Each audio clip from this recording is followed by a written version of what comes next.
تاریخ اسلام میں آج ہم بنو امیہ کا ذکر کریں گے۔ سب سے پہلے ہے ان کا تعارف۔ قبیلہ قریش کی چھوٹی بڑی 10 شاخیں تھیں۔ بنو امیہ اور بنی ہاشم شان و شوکت اور دنیاوی وجاہت میں ان سب سے ممتاز تھے۔ بنی ہاشم خانہ کعبہ کے متوالی ہونے کی حیثیت سے ممتاز تھے، جبکہ بنی امیہ افرادی اکثریت، مال کی کثرت اور سپہ سالاروں کی وجہ سے عرب میں ممتاز حیثیت رکھتے تھے۔ بورے سے اعلیٰ امیر بن عبد الشمس تھا، انہی کے نام کی نسبت سے یہ خاندان بنو امیہ کہلایا۔ ہجرت مدینہ کے بعد قریش اور مسلمانوں کے مابین جو جنگیں ہوئیں، ان میں سپہ سالار اسی خاندان کے تھے۔ جب رسول اللہ صلی اللہ علیہ وآلہ وسلم کو نبوت ملی تو آپ کے خاندان بنی ہاشم ہونے کی وجہ سے خاندان بنو امیہ نے سب سے زیادہ مخالفت کی۔ ان کی یہ مخالفت فتح مکہ تک زور و شور سے رہی۔ 8 ہجری میں فتح مکہ کے بعد ان کا زور ٹوٹا۔ جب قریش کے خاندان نے اسلام قبول کیا، وہاں بنو امیہ نے بھی اسلام قبول کیا۔ دور نبی صلی اللہ علیہ وآلہ وسلم اور دور خلافت راشدہ میں خاندان بنو امیہ کو مختلف عہدے اور منصب حاصل تھے۔ حضرت عثمان جو بنو امیہ سے تعلق رکھتے تھے، نبی کریم صلی اللہ علیہ وآلہ وسلم کے داماد تھے۔ ام المؤمنین ام حبیبہ رضی اللہ تعالی عنہ ابو سفیان کی بیٹی تھیں، جو کہ نجران کے عامل تھے۔ عہد نبوی میں عتاب بن اسد فتح مکہ کے بعد بنو امیہ سے تعلق رکھنے والا عتاب بن اسد کو نبی کریم صلی اللہ علیہ وآلہ وسلم نے مکہ کا عامل مقرر کیا۔ جب حضرت ابو بکر صدیق رضی اللہ تعالی عنہ کا دور آیا تو انہوں نے ابو سفیان کے بیٹے یزید بن ابو سفیان کو شام فوج کشی کرنے کے لیے فوج کے ایک حصے کا افسر مقرر کر دیا۔ جب عہد فاروقی آیا تو عہد فاروقی میں یزید بن ابو سفیان کو دمشق کی فتح کے بعد وہاں کا عامل افسر مقرر کر دیا گیا۔ 18 ہجری کو ان کا انتقال ہو گیا اور ان کے بھائی معاویہ کو وہاں کا عامل مقرر کیا گیا۔ پھر عثمانی دور میں امیر معاویہ شام، دمشق، اردن اور فلسطین کے والی مقرر ہوئے۔ حضرت علی رضی اللہ تعالی عنہ کے دور میں اس خاندان کے تمام گورنر کو معزول کر کے نئے گورنر مقرر کیے گئے، مگر شام کے حاکم امیر معاویہ نے گورنی چھوڑنے سے انکار کر دیا اور عثمان کی قصاص کا مطالبہ کیا۔ حضرت علی رضی اللہ تعالیٰ عنہ نے امیر معاویہ رضی اللہ تعالیٰ عنہ کو سمجھانے کی بہت کوشش کی، مگر وہ نہ مانے۔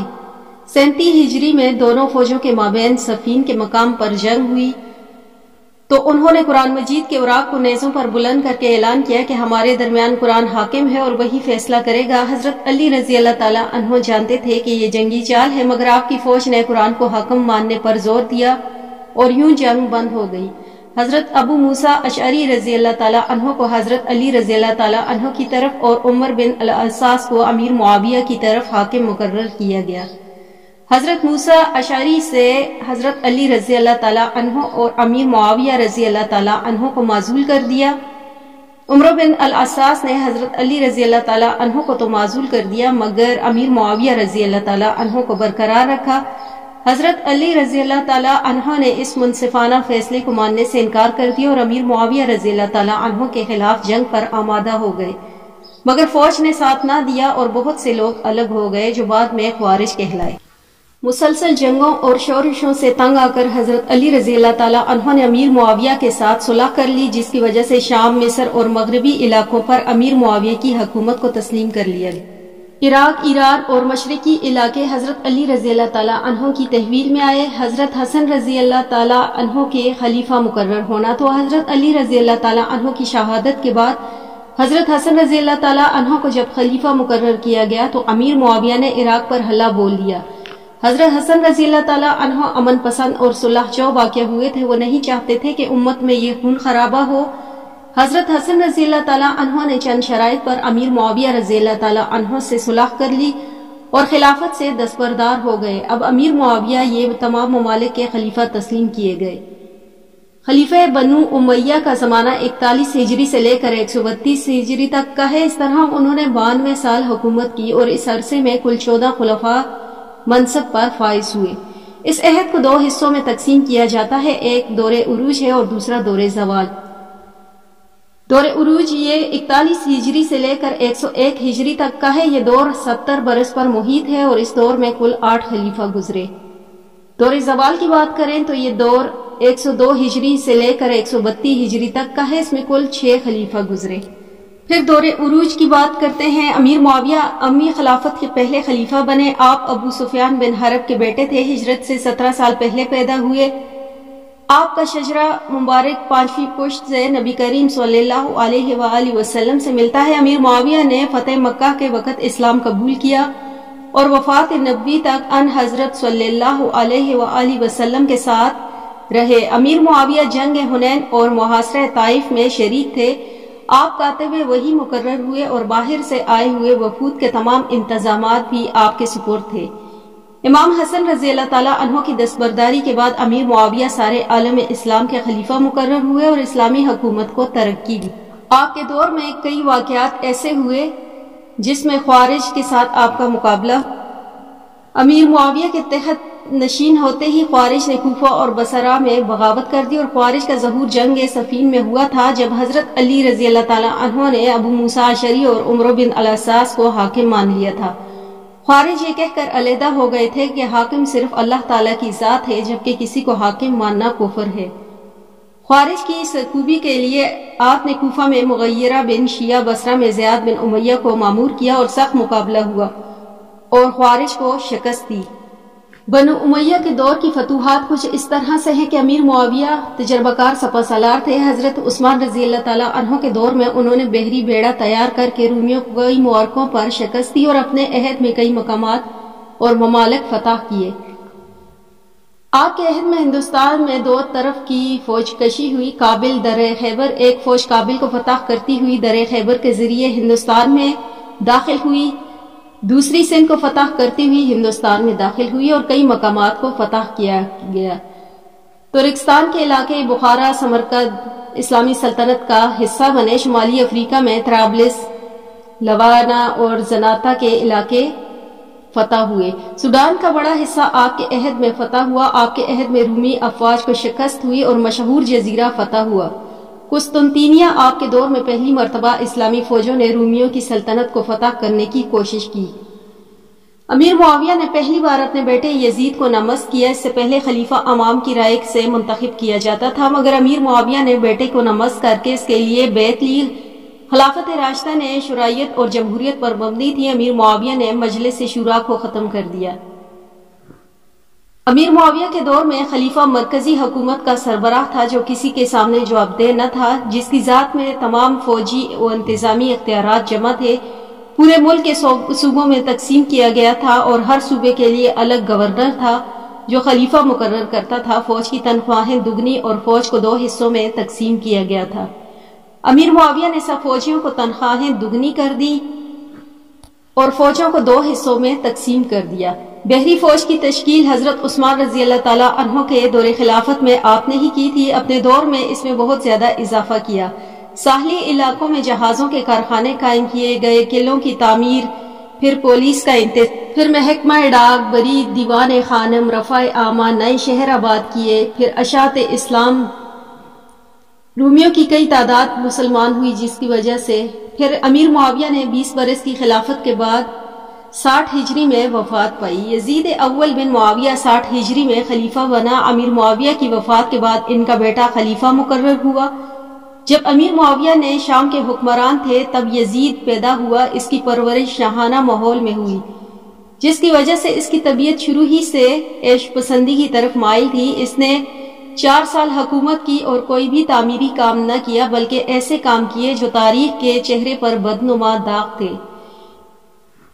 یزید نے اقتدار سنبھالتے ہی ان لوگوں سے بیعت لینا چاہی تھی جنہوں نے امیر معاویہ کے زمانے میں اس کے لیے بیعت نہ کی تھی۔ ان میں امام حسین رضی اللہ تعالیٰ عنہ، عبداللہ بن زبیر رضی اللہ تعالیٰ عنہ اور عبداللہ بن عمر رضی اللہ تعالیٰ عنہ شامل تھے۔ اسے زیادہ خطرہ امام حسین رضی اللہ تعالیٰ عنہ اور عبداللہ بن زبیر رضی اللہ تعالیٰ کی طرف سے تھا۔ اگر انہوں نے دعویٰ خلافت کر دیا تو لوگ ان کے ساتھ ملیں گے، اور ان حضرات نے یزید کی بیعت نہ کی اور مکہ چلے گئے۔ کوفہ والوں نے حسین رضی اللہ تعالیٰ عنہ کو خط لکھ کر کوفہ آنے کی دعوت دی تاکہ آپ کوفہ میں خلافت اسلامیہ کو قائم کرنے کا آغاز کریں۔ آپ اپنے چچا مسلم بن عقیل کو کوفہ کے حالات معلوم کرنے بھیجا۔ 12,000 کوفیوں نے مسلم بن عقیل کے ہاتھ پر بیعت کی۔ ابتدا میں حالات دیکھ کر مسلم بن عقیل نے حسین رضی اللہ تعالیٰ عنہ کو کوفہ آنے کی دعوت دی۔ امام حسین رضی اللہ تعالیٰ عنہ اپنے اہل و عیال کو لے کر روانہ ہوئے۔ راستے میں انہیں خبر ملی کہ مسلم بن عقیل کو شہید کر دیا گیا ہے۔ کوفیوں نے غداری کی۔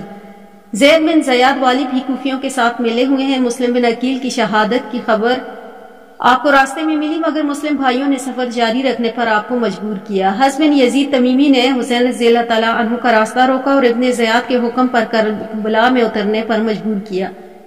2 محرم کو آپ کربلا میں خیمہ زن ہوئے۔ 3 محرم کو ابن زیاد کے حکم پر عمر بن سعد 4000 لشکر لے کر پہنچ گیا۔ عمر بن سعد نے قرح بن سفیان کو آپ کے پاس بھیجا تاکہ سفر کی وجہ معلوم کر کے حضرت امام حسین رضی اللہ تعالیٰ عنہ نے کہا کہ تمہارے شہر کے لوگوں نے مجھے خطوط لکھ کر بلایا ہے، اگر تمہیں میرا آنا پسند نہیں تو میں واپس مکہ چلا جاتا ہوں۔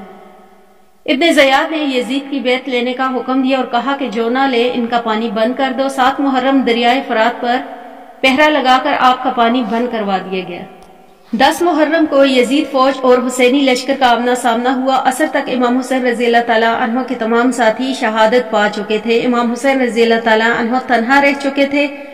انہیں یزیدی فوجیوں نے گھیر لیا، آپ زخموں سے چور تھے، اپنے خالق کے حضور سجدے میں گرے۔ زرع بن شریک تمیمی نے آپ کا سر تن سے جدا کر دیا۔ تاریخ کا یہ المناک واقعہ 10 محرم 61 ہجری بمطابق 10 اکتوبر 680 کو وقوع پذیر ہوا۔ کربلا کے بعد یزید کا دوسرا واقعہ ہرہ ہے۔ شہادت امام حسین کا سن کر زمین حجاز میں کہرام مچ گیا۔ اہل مدینہ کا یزید کی بیعت کو منسوخ کرنا اور عبداللہ بن زبیر رضی اللہ تعالیٰ عنہ کی بیعت کا لینا اور امی حکام کو صوبے سے نکال دینا، انہی وجوہات کی بنا پر یزید نے ولید بن عقبہ کی ماتحتی میں ایک فوج تیار کی اور مدینہ کے باہر ہرہ کے میدان میں خونریز جنگ ہوئی۔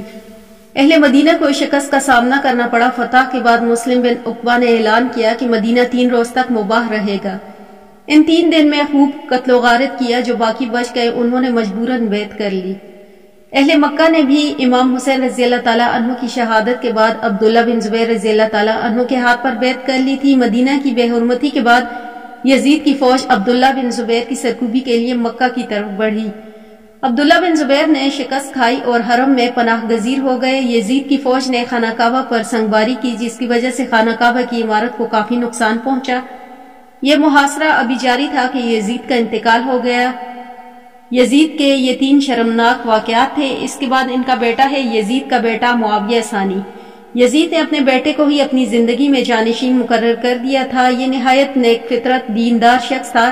امام حسین رضی اللہ تعالیٰ عنہ کی شہادت کے بعد اسے دنیاوی جاہ و جلال سے سخت نفرت ہو گئی تھی۔ 3 ماہ کی خلافت کے بعد یہ خلافت سے دستبردار ہو گئے اور لوگوں کے سامنے یہ تقریر کی کہ مجھ میں حکومت کا بار اٹھانے کی طاقت نہیں۔ میں نے چاہا کہ ابو بکر صدیق رضی اللہ تعالیٰ عنہ کی طرح کسی کو اپنا جانشین بنا لوں یا عمر رضی اللہ تعالیٰ عنہ کی طرح آدمیوں کو نمست کر دوں اور انتخاب شورا پر چھوڑ دوں، لیکن نہ تو مجھے عمر جیسا کوئی نظر آیا اور نہ ویسے 6 آدمی ملے۔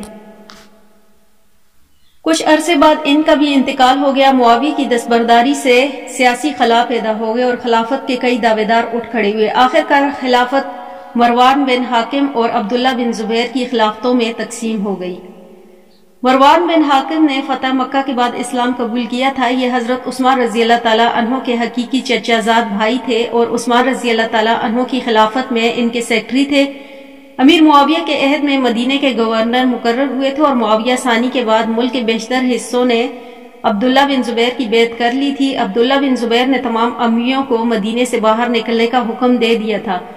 مروان جو اس وقت مدینے میں تھا اپنے بیٹے عبدالمالک کو لے کر شام چلا گیا۔ مدینے سے مروان کا نکلنا اس کی سیاسی زندگی کا اہم موڑ ثابت ہوا۔ جب شام آیا تو یہاں امی خوف و پریشانی کی حالت میں باہمی اختلاف کا شکار تھے۔ انہوں نے مروان کو تجربہ کار اور عمر رسیدہ دیکھا، ان کے ہاتھ پر بیعت کر لی۔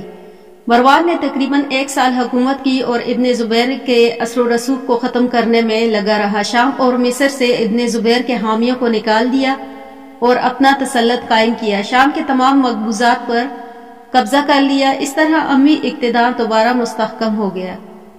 حضرت زبیر بن عوام کے صاحبزادے تھے۔ ان کی والدہ حضرت ابو بکر صدیق رضی اللہ تعالیٰ عنہ کی بڑی بیٹی اور حضرت عائشہ رضی اللہ تعالیٰ عنہ کی بہن تھی۔ جب امیر معاویہ نے یزید کو خلیفہ مقرر کیا تو آپ نے سخت مخالفت کی تھی۔ شہادت امام حسین رضی اللہ تعالیٰ عنہ کے بعد اہل مکہ اور اہل حجاز نے آپ کے ہاتھ پر بیعت کی تھی۔ اس کے علاوہ عراق و مصر کے حکمرانوں نے بھی اپنی ہمدردیاں ان سے وابستہ کر لی تھی۔ اس لیے آپ کی خلافت کی حدود حجاز کے علاوہ مصر عراق تک وسیع تھی، مگر شام میں مروان کا اقتدار پر آنا آپ کے لیے خطرے کا باعث بن گیا۔ شام کے ایک مقام پر دونوں کی جنگیں ہوئی، زبیر کے لشکر کو شکست ہوئی اور پورا شام مروان کے قبضے میں آ گیا۔ پھر مروان نے مصر پر حملہ کیا اور مصر کے لوگوں حملے کی تاب نہ لا سکتے تھے، اس لیے لڑے بغیر ہی مروان کی بیعت کر لی۔ مروان کو پسند نہیں تھا کہ عراق پر ابن زبیر کی حکومت رہے، اس لیے مروان نے عراق پر حملہ کر دیا۔ ابن زبیر نے اپنی بھائی معصب بن زبیرہ کو مقابلے کے لیے بھیجا، مگر وہ شکست کھا کر شہید ہو گئے۔ عراق کے چھن جانے سے عبدل بن زبیر کی فوجی طاقت کو سخت دھچکا لگا۔ اس حالات میں عبد المالک نے زبیر کی طاقت ختم کرنے کے لیے حجاج بن یوسف کو فوج دے کر روانہ کیا۔ اس نے مکہ کا محاصرہ کیا، شہر پر سنگباری کی، حدود حرم کو جس کی وجہ سے کافی نقصان پہنچا۔ محاصرہ 7 ماہ تک جاری رہا، تمام کھانے پینے کا سامان لوگوں کے پاس ختم ہو گیا اور انہوں نے ابن زبیر کا ساتھ چھوڑ دیا۔ ابن زبیر تنہا دشمنوں کی صفوں میں گھس گئے اور شہید ہو گئے۔ ابن زبیر کی شہادت کے بعد پوری سلطنت اسلامیہ میں عبد المالک کو تسلیم کر لیا گیا۔ 39 سال کی عمر میں خلیفہ بنا۔ بنو امیہ میں ہر طرف بغاوتیں اور شورشیں تھیں۔ عبد المالک نے تمام مشکلات پر قابو پا لیا اور اموی حکومت کی بنیادوں کو پھر سے استوار کر لیا۔ اس کے بعد عبد المالک نے کئی اصلاحات بھی کی، جیسے عربی بطور دفتری زبان۔ رومی اور ایرانی علاقوں پر قبضہ کرنے کے بعد عربوں نے وہاں کے سرکاری دفاتر کی قدیمی نظام میں کوئی تبدیلی نہیں کی تھی۔ دفتری ایران میں فارسی اور رومی مقبوضات میں یونانی اور عبرانی زبان میں ہوتا تھا اور مشکلات کا سامنا کرنا پڑتا تھا، اس لیے عبد المالک نے تمام دفاتر میں عربی زبان کو رائج کیا۔ عربی زبان پر نقطے اور اعراب بھی آپ کی ہی زبانیں میں لگوائے گئے۔ پھر ان کا سب سے بڑا کارنامہ اسلامی سکوں کا اجرا ہے۔ عبد المالک نے رومی درہم کے مقابلے میں نئے درہم جاری کیے، جن پر قل هو اللہ احد کی عبارت کن تھی۔ پھر دمشق، کوفہ میں سکے ڈھالنے کی ٹیکسٹائل بھی قائم کی گئی۔